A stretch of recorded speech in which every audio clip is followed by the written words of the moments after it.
Human आई। पहले तो कुछ आपको चित्र बना के दिखा दे मानव नेत्र में, कि मानव नेत्र पहले ही जानो कि मनुष्य का सबसे एक प्रमुख अंग होता है, 3 झिल्ली से मिलकर बना होता है।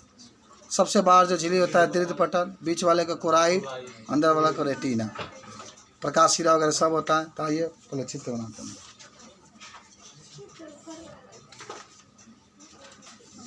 देखा, घर के बात मत करें, तो घर के बात कल कहा था राजकुमार, याद है? कहा था सर रहने दीजिए, फास्फिनवा वाला गैसवा के बारे में याद आया कुछ?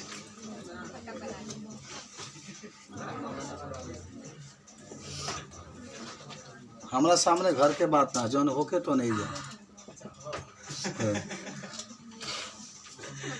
घर के टेंशन है कि हमको घरे बनाना है, यहाँ ख़त्म करो टेंशन, घर जाए सुतिए आराम करिए। हाई इसको हम लोग कहते हैं प्रकाश शिरा। ये जाकर मस्तिष्क को बताता है कि हमारा प्रतिबिंब बना है। ए सुनो, मस्तिष्क को कौन जाकर बताता है? सबसे बाहर वाला झिल्ली को हम लोग क्या कहते हैं? दीर्घ पटल। अंदर वाला झिल्ला का कोराइड, सबसे अंदर वाला झिल्ला का रेटिना, इसी के ऊपर होता है अंध बिंदु, यहीं पर होता है पित्त बिंदु, कहीं दिखा दीजिए पित्त बिंदु, यही होता है कचाब द्रव। कचाब का अपर्तनांक कितना होता है? 1.336 लगभग होता है। इतना ही होता है। कोई कई बार पूछता है कार्निया होता है सबसे आगे वाला, कार्निया। ये लेंसवा लगा होता है, लेंसवा उत्ता लेंस, दोनों बगलवा में तनी लचकदार होता है, जिसको हम लोग कहते हैं आइरिश, आइरिश कहते हैं। हो गया, ये नेत्र की संरचना। बना लीजिए चित्र, कभी भी आपसे कोई पूछे। 3 झिल्लियों से मिलकर के बना होता है हमारा नेत्र। सबसे बाहर वाला झिल्ली दीर्घ पटल होता है। तो मैं एक एक लाइन में लिख देता हूँ कि अगर आपसे कोई पूछे कि दीर्घ पटल क्या होता है तो क्या कहेंगे? दीर्घ पटल, दीर्घ पटल अंग्रेजी में कहते हैं इसको एस्क्लेरोटिक, एस्क्लेरोटिक। आप कहेंगे कि यह नेत्र के सबसे बाहरी झिल्ली होती है। यह नेत्रों को बाहरी आघातों से रक्षा कराती है। यह नेत्रों को बाहरी आघातों से रक्षा कराती है।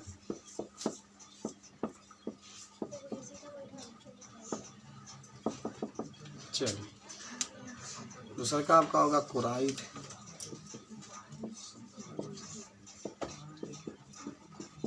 कोराइड यह नेत्र के बीच वाला झिल्ली होती है। यह नेत्र के बीच वाली झिल्ली होती है। यह पारदर्शी होती है। यह पारदर्शी होती है।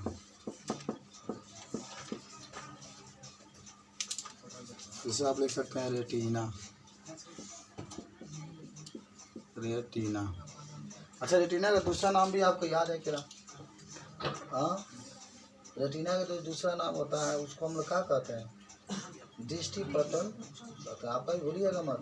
रेटिना का जो दूसरा नाम होता है उसको दृष्टि पटल हम लोग कहते हैं। याशी को दृष्टि पटल पर लिखिए। तो रेटिना के रेटिना लिख दें। अच्छा, आपको याद है रेटिना के बारे में कि जब हम लोग किसी भी वस्तु को देखते हैं तो उस वस्तु का प्रतिबिंब हमेशा किस पर बनता है? रेटिना। रेटिना पर ना बनी तो दृष्टि दोष हो गया। और रेटिना जो होता है वस्तु के आकार और रंग के बारे में भी बताता है। तो लिख देना कि यह वस्तु के प्रतिबिंब को अपने ऊपर बनाता है।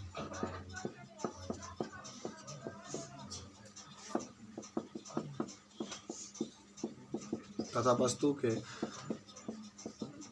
आकार और आकृति को बताता है।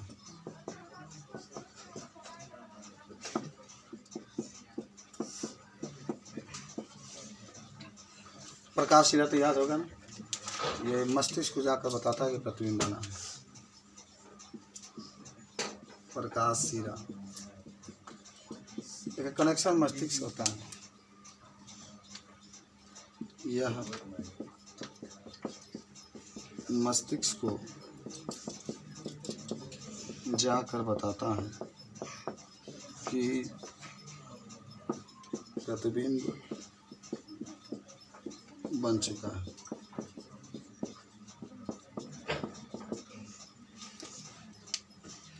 पांचवा आपका होता है कार्य। कार्य क्या होता है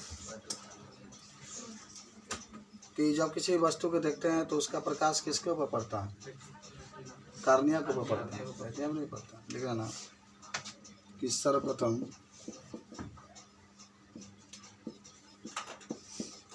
वस्तु से प्रकाश की किरण कार्निया पर ही पड़ता है।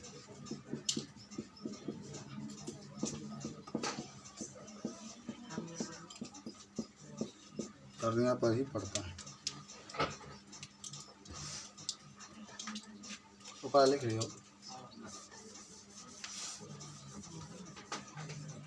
अब कार्निया वगैरह वगैरह सब जान गए।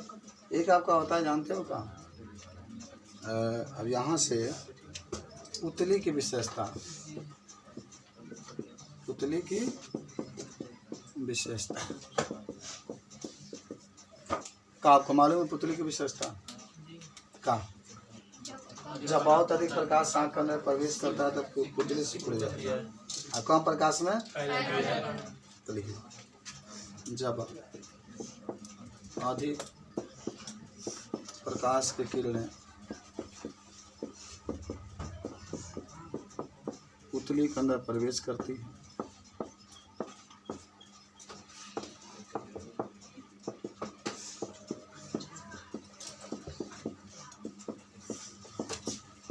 पुतली फैल जाती है।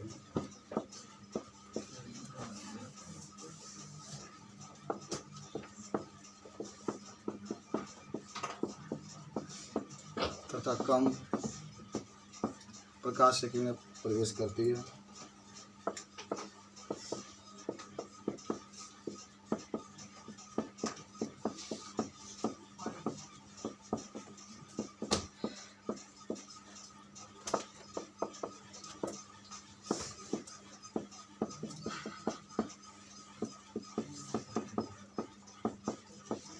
पुतली क्या होती है? सिकुड़ जाती है।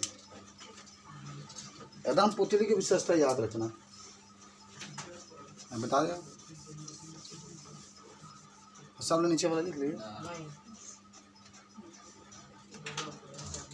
पुतली के कारण ही जब हम लोग टीवी देखने के लिए जाते हैं, अच्छा कहीं बैठ के प्रकाश के नीचे बैठे हुए खूब उजाला है, लाइट भाग जाती है तो आपको दिखाई नहीं देता। कहा कि इसके पहले पुतली के अंदर खूब प्रकाश जा रहा था तो पुतली फैली गई थी और प्रकाश जब भाग सिकुड़ी हुई थी, और जब भाग जाता है लाइट तब वो फैलना धीरे धीरे शुरू करते हैं। देखिए ना, जब लाइट भाग जाता है तो कुछ समय तक अंधेरा आपको दिखाई देता है, लेकिन 10 सेकेंड 15 सेकेंड 20 सेकेंड में फिर आपको दिखाई देने लगता है वस्तु। होता है ना कि भाई क्या का लिखा सिकुड़ जाती है। जब अधिक प्रकाश की किरणें पुतली के अंदर प्रवेश करती है तो पुतली फैल जाती है तथा कम सिकुड़ जाती है, लिख लेते हैं। तथा कम प्रकाश की किरणें प्रवेश करती है तो तरीके जाए। तुमने यही उतार दिया होगा, फैल जाती है। ठीक है। अब ये नेत्र का समंजन क्षमता, नेत्र का समंजन क्षमता। अच्छा, आप कभी देखते हैं कोई वस्तु बहुत पास है तभी आप देख लेते हैं। Power of accommodation of eye, accommodation of eye, अंग्रेजी में लिख लेना power of accommodation of eye, power of accommodation of eye, तो लिख लो। अच्छा, आपको याद है कभी जो होता है अधिक प्रकाश की किरणें, कभी कोई वस्तु दूर है तभी आप देख लेते हैं, कभी वस्तु बहुत पास है तभी देख लेते हैं। मान वस्तु की स्थिति के अनुसार जो नेत्र होता है अपने आप को बदल लेता है। दूर होता है तो देखने के लिए अधिक फोकस दूरी की आवश्यकता होती है, नज़दीक होता है तो देखने के लिए कम फोकस दूरी की आवश्यकता है। तो जो नेत्र होता है अपने आप को जब बदल लेता है तो उसी को हम क्या कहते हैं। तो लिखो, किसी वस्तु की स्थिति के अनुसार, किसी वस्तु के स्थिति के अनुसार नेत्र के फोकस दूरी के, नेत्र के फोकस दूरी के बदलने की प्रक्रिया को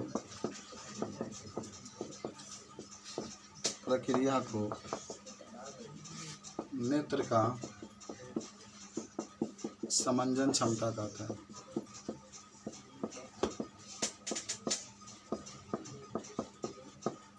किसी वस्तु की स्थिति के अनुसार नेत्र के फोकस दूरी के बदलने की प्रक्रिया को नेत्र का समंजन क्षमता। ये बात जरूर याद रखना कि नेत्र का जो समंजन क्षमता होता है वह फोकस दूरी के व्युत्क्रमानुपाती होता है, वह फोकस दूरी का व्युत्क्रमानुपाती। किसी वस्तु की स्थिति के अनुसार कई वस्तु बहुत दूर रहता है तभी आप देख लेते हैं, जब वस्तु पास होता है तभी देख लेते हैं। यानी जो नेत्र होता है अपने फोकस दूरी को बदलता रहता है। जितना अधिक फोकस दूरी होगी नेत्र की समंजन क्षमता उतना ही क्या होगा, कम होता है। यानी नेत्र का जो समंजन क्षमता होता है वो फोकस दूरी का क्या होता है, व्युत्क्रमानुपाती। जितना अधिक फोकस दूरी रहेंगे नेत्र की समंजन क्षमता उतना ही कम रहेगा। तो आज के लिए हम लोग इतना फिजिक्स पढ़ें, बाकी आपको मैं कल पढ़ाऊँगा कुछ और अच्छी बातें इसमें। ठीक है, चलिए।